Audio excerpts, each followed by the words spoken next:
November 17 విశ్వాసపు చూపు.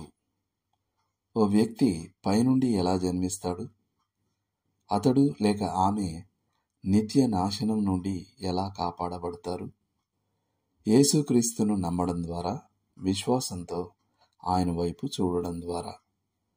జనవరి 6, 1850 నాడు ఓ మంచు తుపాను ఇంగ్లండ్లోని కోల్చెస్టర్ అనే నగరాన్ని దాదాపుగా ధ్వంసం చేసింది.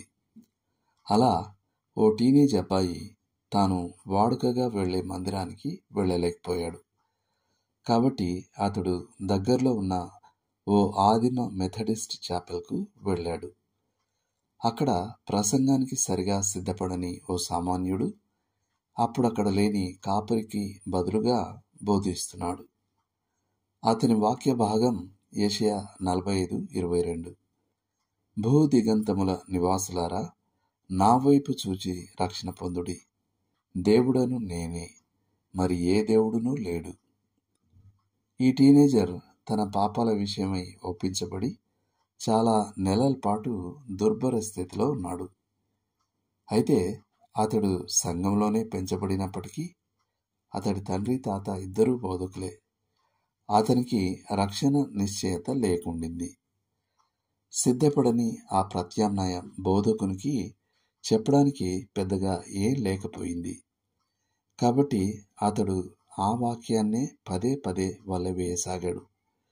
అతడు చూడడం నేర్చుకోవడానికి ఓ వ్యక్తి కళాశాలకు వెళ్ళనక్కర్లేదు, ఎవరైనా చూడగలరు, ఓ పిల్లవాడు కూడా చూడగలడు అని బిగ్గరగా అన్నాడు. దాదాపుగా అప్పుడే అతను ఓ పక్కగా కూర్చున్న ఈ సందర్శకుణ్ణి చూశాడు. వెంటనే అతన్ని చూపిస్తూ, చిన్నవాడా, నువ్వు చాలా దుర్భరంగా కనిపిస్తున్నావు. చిన్నవాడా, యేసు వైపు చూడు అన్నాడు. ఆ చిన్నవాడు నిజంగానే విశ్వాసంతో చూశాడు. అలా గొప్ప సేవకుడైన చార్ల్స్ హ్యాడన్ స్పర్జన్ మారు మనసు పొందాడు. గుర్తుంచుకోవాల్సిన వచనం: నేను నమ్మిన వాని ఎరుగుదును గనుక సిగ్గుపడను. నేను ఆయనకు అప్పగించిన దానిని రాబోచున్న ఆ దినం వరకు ఆయన కాపాడగలడని రూఢిగా నమ్ముకొనుచున్నాను. తిమోతికి రాసిన 2వ పత్రిక 1వ అధ్యాయం 12వ వచనం.